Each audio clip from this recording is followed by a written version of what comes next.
Assalamualaikum warahmatullahi wabarakatuh. Alhamdulillah, alhamdulillahi hamdan katsiran thayyiban mubarakan. Allahumma shalli wa sallim ala nabiyyina Muhammadin sallallahu alaihi wasallam wa alihi wa ashabihi wa man tabi'ahum bi ihsanin ila yaumiddin, amma ba'd. Para hadirin kami yang kami muliakan, terima kasih. Para imam kami, para orang tua kami, abang-abang kami, kakak-kakak kami, bapak ibu yang kami muliakan, alhamdulillah kembali kita berwajah di salah satu rumah Allah Subhanahu wa taala untuk senantiasa meningkatkan keimanan dan ketakwaan kepada Allah. Karena itulah tujuan utama yang namanya majelis ilmu. Tujuan utama yang namanya majelis ilmu itu sendiri. Berselawat kita kepada baginda Rasul sallallahu alaihi wasallam. Allahumma shalli ala Muhammad wa ala Muhammad. Dalam ayat yang sering tuan-tuan dengar, di mana Allah Taala berfirman, "A'udzu billahi minasyaitonir rajim, dan in syakartum la azidannakum." Yang dimana artinya kata Allah Subhanahu wa taala, kalau engkau bersyukur maka akan aku tambah nikmat-nikmatku. Di sini rumusnya, kalau ingin ditambah nikmat itu syukur dulu baru Allah tambah, bukan menuntut ditambah baru bersyukur. Tidak seperti itu konsepnya. Kata Imam An-Nawawi rahimahullah taala ketika menjelaskan ayat ini, beliau berkata, "Man kana thaliban liziyadati lam yastaghni ma'an falisan mu'minah."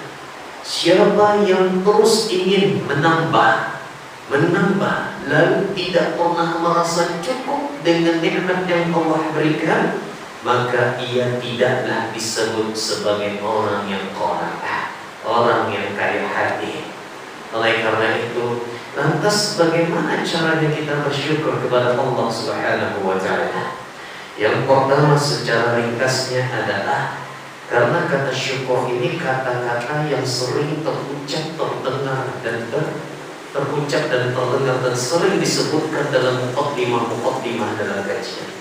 Namun bagaimana cara bersyukur yang diajarkan oleh Nabi sallallahu alaihi wasallam? Yang pertama adalah mengakui dan menyadari terlebih dahulu bahwa hanya Allah Ta'ala yang memberinya nikmat. Ibnu Abbas radhiyallahu anhu pernah berkata dalam hadis Imam Muslim nomor 73, "Mutirun nasu ala ahdi Nabi sallallahu alaihi wasallam." Hujan turun di masa Nabi sallallahu alaihi wasallam. Maka Rasulullah sallallahu alaihi wasallam bersabda, apa kata beliau? Bahwa asbaha minan nasi syakir wa minhum kafirun. Ada manusia yang bersyukur dalam menyikapi hujan ini, ada manusia yang bersyukur, ada manusia yang kufur. Bagaimana manusia yang syukur ini? Mereka yang berkata, hadhihi rahmatullah, ini adalah rahmat Allah. Namun bagaimana dengan mereka yang kufur? Maka Nabi sallallahu alaihi wasallam berkata, ba'duhum, sebagian lagi berkata, laqad sadaqa mar'un kadza wa kadza. Oh pantas, tadi kan ada tanda begini, tanda begitu. Jadi kalau kalimat ini yang pertama kali kita ucapkan, ini termasuk kufur kepada Allah. Sering kita, misalnya kita lihat awan menghitam, kemudian angin bergejolak, lantas langsung kita pastikan bentar lagi hujan. Tapi pernah nggak hujannya nggak jadi? Pernah ya?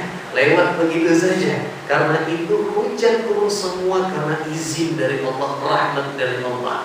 BMKG saja sering juga keliru prediksinya. Oleh karena itu ucapkanlah yang pertama ketika Allah memberikan hujan kepada kita, ini rahmat dari Allah, atau minimal kita ucapkan Allahumma shayyiban nafi'an.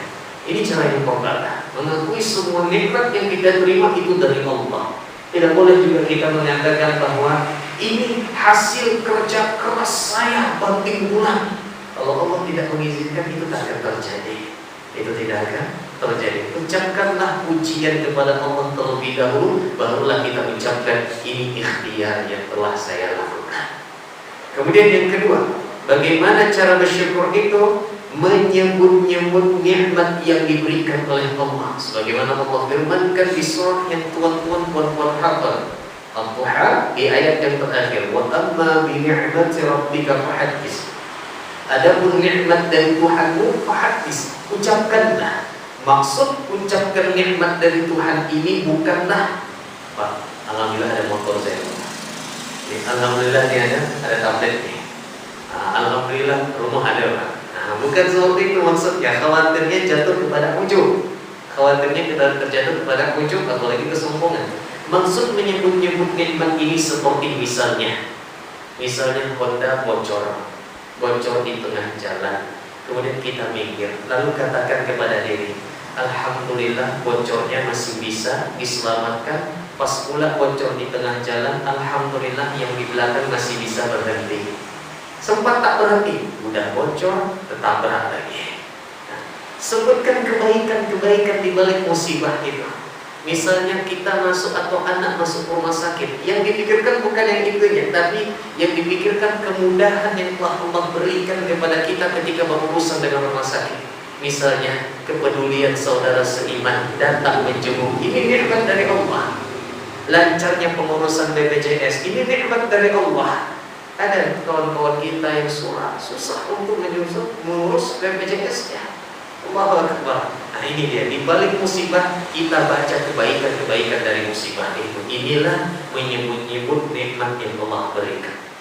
Yang ketiga, menunjukkan rasa syukur dalam bentuk ketaatan. Dan ini sering kita sebutkan. Sampai-sampai Imam Abu Hazim berkata, kullu ni'matin la tuqarribu minallah 'azza wa jalla fa hiya baliyah.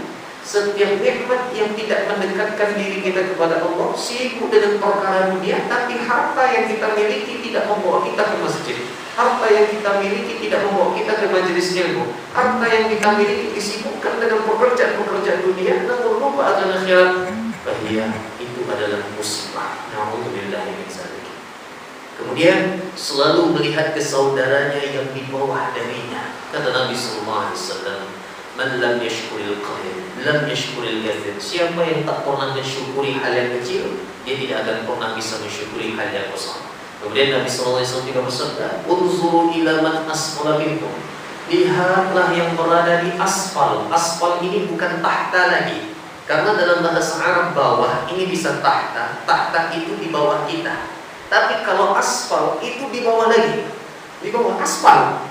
Ini bahasa kita sebelumnya. Mengaspal jalan itu dan di bawah. Aspal itu berasal dari kerak-kerak bumi. Lihat yang paling bawah di bawah kita. Ada orang-orang yang pekerjaannya mungkin gajinya tak sebanyak kita, tapi dia mudah melangkahkan kaki pergi ke masjid. Sedangkan kita gajinya yang besar senantiasa sering terlalaikan, bahkan sering terhalang untuk pergi ke masjid Allah Subhanahu wa taala. Kemudian senantiasa berterima kasih kepada orang lain. Kata Nabi sallallahu alaihi wasallam, la yashkurullah man la yashkurin nas. Orang yang tidak berterima kasih kepada manusia, dia sama saja juga tidak bersyukur kepada Allah. Oleh karena itu ada ucapan yang sangat diindahkan, yang sangat disunnahkan ketika orang memberikan kebaikan kepada kita. Apa bahasa kita? Jazakallahu khairan. Nah di sini tidak boleh terputus rukunnya.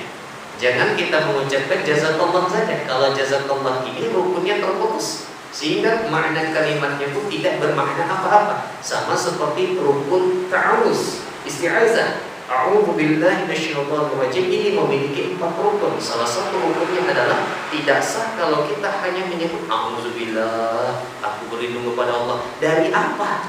Sehingga muncul pertanyaan, berlindung kepada Allah dari apa? Harus komplit, harus lengkap rukunnya. Sama juga jazakallah, semoga Allah membalasmu. Membalas dengan apa? Kebaikan bisa, keburukan bisa.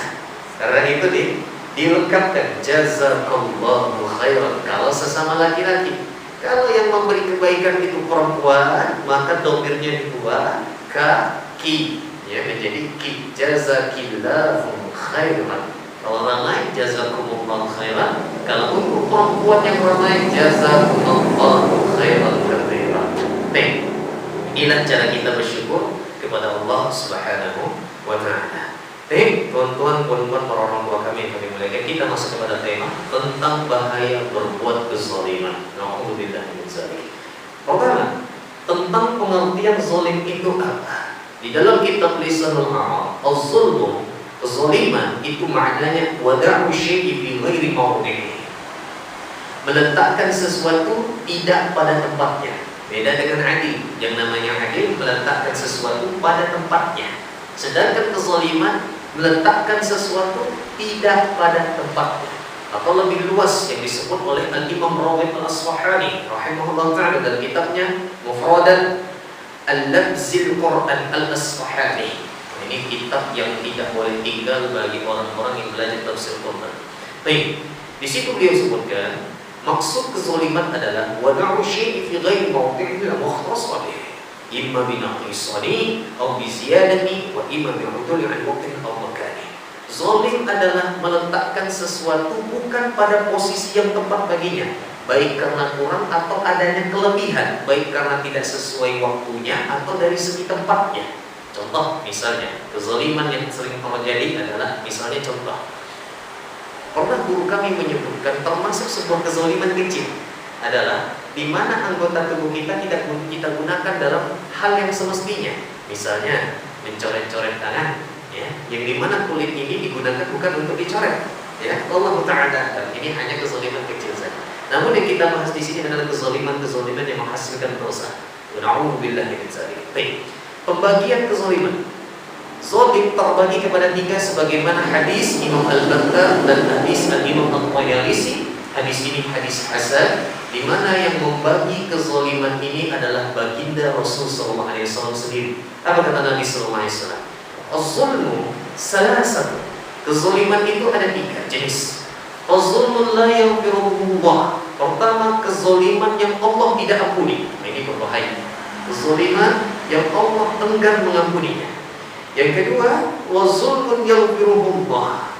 Kezaliman yang kemungkinan ada Allah ampuni. Kezaliman yang Allah ampuni. Yang ketiga, wazulmun la yasruquhu Allah. Kezaliman yang dimana Allah tidak akan dibiarkan begitu saja. Nah, apa maksud 3 kezaliman ini? Nabi sudah menjelaskannya. Apa kata Nabi sallallahu alaihi wasallam selanjutnya? فَأَمَّا الظُّلْمُ الَّذِي لَا يَغْفِرُهُ اللَّهُ فَالشِّرْكُ وَقَالَ إِنَّ الشِّرْكَ لَظُلْمٌ عَظِيمٌ. Adapun kezaliman yang tak akan pernah Allah ampuni adalah kesyirikan. Jelas sebagaimana di surah Luqman ayat 13, Nabi sallallahu alaihi wasallam membacakan hal tersebut, "Inna syirka la zulmun 'azim." Sesungguhnya kesyirikan ini kezaliman yang paling besar. Oleh karena itu kita khawatir, apalagi kita termasuk umat akhir zaman, di mana kata Nabi sallallahu alaihi wasallam, nanti akan ada di antara umatku yang pagi harinya muslim, namun ternyata sore harinya sudah kafir. Yang sore harinya muslim, ternyata pagi harinya sudah kafir. Apa maksud hadis ini? Para ulama menyebutkan akan menyebar kembali kesyirikan di akhir zaman, sehingga orang tidak sadar kalau dia melakukan sebuah kesyirikan. Na'udzubillahi min dzalik. Namun jadi permasalahannya adalah, bukankah ketidaktahuan ini dimaafkan oleh Allah Subhanahu wa taala? Kemarin pernah kita bahas, tidak tahu dengan tidak mau tahu berbeda. Oleh karena itu kita memang harus dituntut untuk memperdalam tauhid. Ini bukan hanya tugas seorang ulama, ini bukan hanya tugas seorang ustaz yang wajib memperdalam ilmu tauhid, tapi tugas semua orang yang mengikrarkan asyhadu an la ilaha illallah wa anna muhammadar rasulullah, wajib dia memperdalam tauhid. Agar apa? Agar selamat dari kesyirikan yang ada. Na'udzubillahi min dzalik. Ini syirik yang pertama, ini yang kezaliman yang pertama. Bayangkan seseorang wafat tetap dalam kesyirikan, walaupun ia dalam hatinya mengaku la ilaha illallah Muhammadur Rasulullah, namun perbuatannya mencoreng kalimat akidah tersebut, lalu ia meninggal sebelum bertobat, maka Allah tidak akan pernah mengampuni dosanya. Hanya satu perbuatan itu saja yang Allah ampuni. Kecuali misalnya seseorang pernah dulu terjatuh ke dalam kesyirikan, ya, misalnya datang ke dukun, atau misalnya melakukan sesuatu hal yang khurafat dan takhayyul, atau meyakini hal-hal tertentu yang ini jelas dilarang dalam syariat. Kemudian setelah itu ia bertobat kepada Allah, insya Allah masih ada kemungkinan besar Allah mengampuni. Apa berbeda jauh dengan para sahabat juga, di mana para sahabat dulu pernah juga menyembah berhala, tapi datang Islam, mereka pun masuk ke dalam Islam dan bersih semuanya menjadi putih kembali. Insya Allah Allah akan mengampuni perbuatan tersebut. Namun kalau meninggal dan membawa dosa syirik, hati-hati, Allah tidak akan mengampuninya dan kekal di dalam neraka selama-lamanya. Ini perbuatan yang patut kita waspadai. Kemudian kezaliman yang kedua, kata Nabi SAW, wa amma zulmul ladzi yaghfiruhu Allahu wa zulmul ibadi li anfusihim bima bainahum wa bain rabbihim. Adapun kezaliman yang Allah ampuni seperti urusan seorang hamba kepada Allah, kezaliman kepada dirinya sendiri, ia enggan melaksanakan ketaatan kepada Allah, enggan melaksanakan sholat, enggan berpuasa, enggan melakukan zakat, maka itu urusannya dengan Allah. Apakah Allah akan mengampuninya atau tidak, itu nanti terserah kepada Allah. Apakah ada kemungkinan diampuni? Bisa saja. Ataukah ada kemungkinan Allah akan membakarnya dulu ke dalam neraka dalam waktu yang sangat lama? Bisa saja. Tapi setelah itu keluar, bisa saja, selagi tauhidnya masih selamat. Selagi tauhidnya masih selamat. Kemudian yang ketiga, ini yang bahaya. Wa amma zulmul ladzi la yasruhu Allahu fa zulmul ibadi ba'dihi ba'dan hatta yudabbiru li ba'dihi min ba'din. Adapun kezaliman yang tidak akan Allah biarkan adalah kezaliman sebagian hamba kepada yang lainnya. Hablum minan nas. Kalau hablum minallah, mudah saja mungkin bagi Allah untuk mengampuninya. Tapi kalau hablum minan nas, Allah tidak akan biarkan kecuali keadilan sudah tegak semuanya. Na'udzubillah min dzalik. Oleh karena itu, apa saja bahaya kezaliman? Mungkin pertemuan malam ini kita bahas 4 saja bahaya dari kezaliman itu. Yang pertama, kezaliman itu pasti akan diqisas. Pasti. Jadi tuan-tuan, puan-puan yang sekarang mungkin merasa dizalimi oleh temannya, saudaranya, dan kita belum dapat bertindak, bersabar. Allah yang akan membayarnya kelak. Pasti Allah akan mengembalikan hak kita. Apa kata Nabi sallallahu alaihi wasallam dalam hadis Imam Bukhari? Man kanat lahu mazlamatun li akhihi min 'irdihi aw syai'. Siapa yang pernah berbuat kezaliman terhadap saudaranya dengan cara menjatuhkan kehormatannya atau jenis kezaliman lainnya, falyatahallalhu minhul yawm. Minta halalnya sekarang, qabla an la yakuna dinarun wala dirhaman. Sebelum datang hari di mana dinar dan dirham tak berlaku lagi. In kana lahu 'amalun shalihun ukhidha minhu biqadri mazlamatihi. Kalau dia tidak melakukan itu, maka kalau dia punya amal soleh, maka diambil pahalanya untuk membayar kezalimannya. Apabila dia sudah tidak memiliki kebaikan lagi, maka dosa orang yang ia zalimi akan ia tanggung. La ilaha illallah. Nah, termasuk sebuah kezaliman juga adalah kita menyengaja sering kita sebutkan, menyengaja merombak Honda kita, knalpotnya dibuat menjadi knalpot racing. Nah, berapa banyak bayi yang terbangun gara-gara bunyi hal tersebut, menyengaja. Kecuali kalau memang rusak lain cerita. Kalau rusak lain cerita. Tapi kalau menyengaja, hati-hati, ini termasuk sebuah kezaliman. Jangankan itu, sekecil apapun kezaliman pasti akan Allah balas, walaupun membuat kezaliman kepada hewan. Contoh misalnya, sering pernah kita sebutkan sebelumnya. Contoh misalnya, siapa yang masih ingat di masa mudanya pernah memutuskan kaki belalang biar tak lompat lagi? La ilaha illallah. Ini ternyata termasuk kezaliman, teman-teman kami muliakan. Ini ketahuan lah ya. Allahu Akbar. Ini termasuk kezaliman. Jadi anak-anakku kalau nangkap belalang, kalau bisa, kalau memang karena dimakan, ya sudah bunuh dengan cara yang baik. Pak Nabi menyebut juga kalau kita membunuh hewan yang memang hewan itu bermudarat atau memang untuk dimakan, ya, fa'ahsinu qitlah, bunuhlah dengan cara yang baik. Kalau ingin menyembelih, sembelilah dengan cara yang baik. Hati-hati. Cara membunuh pun bisa menjadi sebuah kezaliman. Nyamuk misalnya, berkali-kali ngisap darah kaki bapak ibu, saking geramnya pas dapat, ditahan dulu. Mika yang dari tadi ini, kemudian kakinya pelan-pelan kakinya pelan-pelan dicabut satu persatu. Kalau nak bunuh langsung pukul saja, mati, selesai. Ini tidak dicabut dulu satu-satu, tuh 2, 3, 4, terus itu dibiarkan lagi. Tak bisa terbang kan? Terus itu diambil lagi sayapnya, tuh, selesai. La ilaha illallah. Bahkan ada yang lebih sulit lagi. Apa lebih sulitnya? Udah kena reket, jatuh dia, tinggal bunuh. Ini enggak, udah kena reket, diambil lagi, hidupkan reketnya, ditaruh lagi. Sampai reketnya basah. La ilaha illallah. Ini membunuh jangan-jangan zalim. Ayo yang masa mudanya masih ingat nangkap capung kemudian sayapnya diputusin juga. La ilaha illallah. Bayangkan kalau kita di posisi mereka. Bayangkan kita di posisi mereka. Kaki kita dipatahkan, tangan kita dicabut, dia tak bisa jalan, kemudian dipelihara. La ilaha illallah. Jangankan hal demikian, kita yang memelihara hewan pun harus betul-betul memberikan haknya kepadanya. Tidak boleh berbuat kezaliman. Termasuk kita yang melihara hewan burung, Pak. Salah satu hak burung adalah untuk bermain terbang, berlatih sayapnya. Alhamdulillah, Pak. Hewan peliharaan saya, burung saya itu udah terlatih. Mungkin sebagian Bapak ada melihat di status, tapi sekarang udah kabur. Cerdas dia, Pak. Dibukanya sangkarnya sendiri, pergi dia, tak balik lagi. Biasanya memang sering kabur, Pak. Tapi kalau saya panggil, Bruno, sweet gitu kan, datang dia. Datang. Ini tak datang lagi. Nah, udahlah, mungkin lagi cari pasangan. Allahu Akbar. Nah, ini dia. Kita lanjutkan. Rasulullah SAW juga pernah bertanya kepada para sahabat. Hadis Imam Muslim. Atadruna man muflis? Wahai para sahabatku, kalian tahu enggak apa itu orang yang bangkrut? Maka para sahabat menjawab, al-muflisu fina, orang bangkrut di kalangan kami adalah mala dirham lahu wala mata. Mereka yang tak punya duit dan mereka juga yang tak punya mata pencarian. Ini orang yang bangkrut.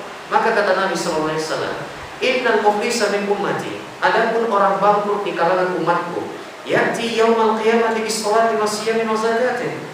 Mereka datang di hari kiamat membawa pahala salat, pahala zakat, pahala puasa, banyak pahalanya. Dalam riwayat lain mereka membawa pahala sebesar 2 gunung Tihama. Allahu Akbar, besar luar biasa. Namun ketika dihadapkan kepada Allah, mulai mereka dihisab satu persatu, lalu dilihat wa ya'ti qad syatama hadza. Ternyata dia pernah mencaci maki orang lain. Na'udzubillah min zalik, mencaci maki orang lain. Termasuk kezaliman kepada keluarga kita ketika kita mencaci maki anak kita, ketika kita mencaci maki istri kita. Namun ketika kita di luar biasa kita lihatkan kehangatan kita kepada teman-teman kita. Sebenarnya itu tak ada masalah, ini juga disunahkan. Tapi ketika pulang seharusnya kehangatan yang kita berikan kepada orang luar, istri dan anak kita lebih berhak mendapatkannya. Terkadang kita begitu lembut dengan anak orang lain, namun pas pulang bertemu dengan anak sendiri, anak ingin mengajak main, kadang kita bentak, kita caci maki, dan itu termasuk kezaliman. Bagaimana agar tidak dituntut? Turunkan ego kita, minta maaf kepada anak kita. Allahu Akbar. Termasuk kita yang mungkin pernah membuat janji kepada anak kita. Nah, nanti sore kita main di kids zone. Misalnya, ya, Bapak janji nanti sore main ke kids zone, atau nanti sore janji akan belikan mainan. Ternyata dalam hal berlalu waktu sampai di waktu sore kita bad mood. Yang tadinya good mood sekarang bad mood, mungkin karena diperuntukkan dengan pekerjaan yang banyak. Lalu anak datang lagi janji. Anak-anak taunya cuma lagi janji, mereka tak paham tentang situasi kita. Jangan pula kita menilai anak seperti kita menilai diri kita sendiri. Kita sudah dewasa, anak belum. Akhirnya anak datang menagih janji karena kita sudah bad gara-gara banyak tumpukan kerja yang tiba-tiba muncul. Akhirnya kita marahi anak. Beko ini tak tahu urusan orang tua. Sabar, besok pun masih bisa. Kenapa tidak kita turunkan ego? Duduk, hadapi wajah anak. Nah, saya minta maaf, kayaknya belum bisa. Tunggu ayah selesaikan kerjaan dulu. Alhamdulillah, ini lebih menenangkan daripada harus meminta. Kelak itu semua akan Allah minta pertanggungjawabannya, kezalimannya. Na'udzubillah min dzalik.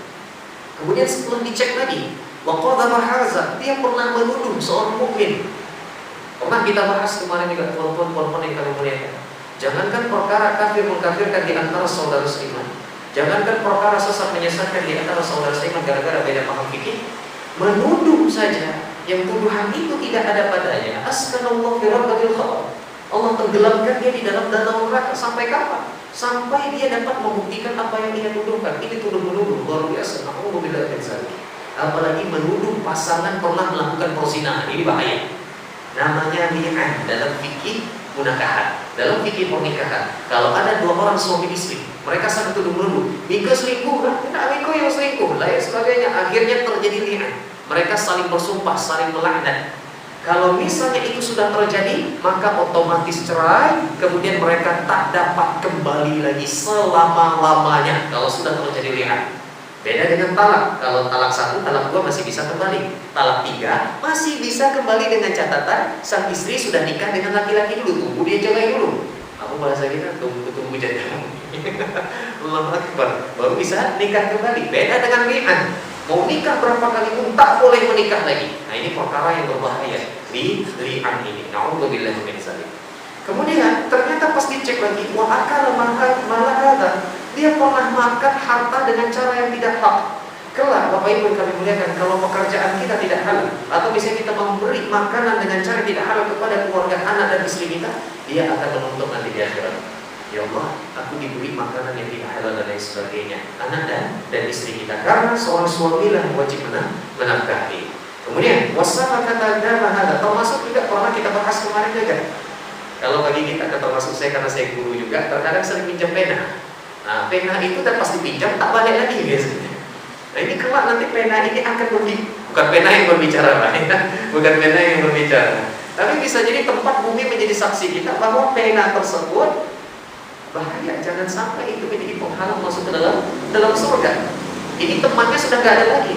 Mau kembalikan pena, temannya sudah jauh ke sana. Bagaimana caranya? Berinfaklah atas nama dia untuk mengembalikannya. Insya Allah itu baik. Kemudian wasafa kadama hadza, ternyata dia pernah membunuh seseorang tanpa hak. Wa daraba hadza, pernah memukul seseorang tanpa hak. Allahu Akbar. Fa yuqa hadza min hasanatihi, diambil dari pahala kebaikannya sebagaimana hadis yang kita sebutkan tadi. Oleh karena itu, Allah Ta'ala pernah mengisahkan melalui kisah Luqman, di mana Luqman Al-Hakim memberikan nasihat kepada anaknya. Di ayat yang ke-16 surah Luqman, ya bunayya, wahai anakku. Ini panggilan bunayya ini hak yang harus diberikan kepada anak. Bapak Ibu yang muliakan, anak memiliki hak dipanggil dengan panggilan yang paling dia sukai. Ya bunayya ini panggilan memanjakan. Bahasa kita, wahai ananda, wahai adinda, wahai sayangku. Kalau bahasa orang Melayu, intan payung. Wah, ini biasanya ya. Nah, ini dia. Panggil bahasa dengan panggilan yang indah. Innaha in taku mithqala habbatin min khardal fatakun fi sakhratin aw fis samawati wa fil ard ya'ti biha Allah innahu latifun khabir. Wahai anakku, sungguh jika ada sebuah perbuatan sebesar biji sawi yang berada di batu atau di langit atau di bumi, niscaya Allah pasti akan berikan balasannya. Sesungguhnya Allah Maha halus lagi Maha rinci, Maha teliti. Allahu Akbar. Rasulullah SAW juga kembali mengingatkan, la tu'adduna al-huquqa ila ahliha yaumil qiyamah. Semua hak pasti akan dikembalikan kepada pemiliknya nanti di hari kiamat. Hatta yuqada lisyatil jalha'i min asyatil qarna'i. Sampai-sampai kambing yang pernah ditandu oleh kambing yang lainnya itu kelak nanti Allah qisas juga di akhirat. Bayangkan saking maha adilnya Allah, hewan yang pernah berkelahi kelak juga akan Allah balas. Yang pernah ditanduk nanti akan menanduk, yang pernah dibunuh nanti yang lain akan dibunuh, mencakar dan sebagainya. Beda dengan rantai makanan, ini lain cerita. Ini misalnya sesama spesies, kucing berkelahi sama satu lainnya, yang kelak nanti Allah akan balas juga nanti di akhirat. Namun yang enaknya jadi hewan ini, Bapak Ibu kami muliakan, ketika mereka sudah Allah kisah satu persatu, mereka sudah diadili semuanya. Lalu Allah firmankan kepada seluruh hewan, kuni turaba, jadilah kalian semua tanah. Selesai perkara. Mereka enggak masuk surga, mereka enggak masuk neraka, jadi tanah semuanya. Lalu orang-orang kafir berkata di surah An-Naba ayat yang terakhir, ya laitani kuntu turaba, celakalah diriku, seandainya aku juga ikut jadi tanah seperti mereka. Karena mereka melihat para hewan diubah menjadi tanah semuanya. Tapi ada beberapa hewan yang masih Allah biarkan hidup dan mereka masuk ke dalam surga. Beberapa di antaranya adalah kerbau atau sejenisnya, sapi, kemudian itu burung kuduk, kemudian itu adalah kambing, domba, jenis-jenis hewan ternak. Kucing masuk enggak? Enggak. Ya, kucing tidak masuk, ya, kucing tidak masuk. Jadi kalau Bapak Ibu ketemu di TikTok atau bisa di Instagram yang mengatakan 5 keutamaan memelihara kucing dalam hadis Nabi SAW. Nomor 1, kucing akan memberikan minuman kepada pemiliknya nanti di padang mahsyar. Mana hadisnya? Ya, saking palsunya hadis ini, di kitab hadis palsu pun ada. Saking palsunya hadis ini. Jangankan itu, memberi nama kucing dengan mueza, dengan alasan ini nama kucing Nabi SAW, ini juga hadisnya hadis palsu. Nabi tidak pernah memelihara kucing. Nabi hanya membolehkan kaum muslimin memelihara kucing. Adapun Nabi memelihara kucing khusus, Nabi tidak pernah memelihara kucing sama sekali. Mungkin hanya itu yang dapat saya sampaikan. Lebih dan kurang saya mohon maaf. Minta maaf ya, tanya ya. Gak jadi bertanya bang ya. Insya Allah nanti di WA saja bertanya nanti bang ya. Baik, mungkin hanya itu yang saya sampaikan. Subhanallah wa bihamdik. Sudah. Tadi ya bang. Untuk dokumentasi laporan. Terima kasih. Mungkin hanya itu yang saya sampaikan. Subhanallah wa bihamdik. Asyhadu an la ilaha illa anta astaghfiruka wa atubu ilaik. Assalamualaikum warahmatullahi wabarakatuh. Cukup yoga. Yoga atau yogin? Jazakallah khairan kami ucapkan kepada Ustaz Sallallahu Alaihi Wasallam. Mudah-mudahan yang Bapak sampaikan menambah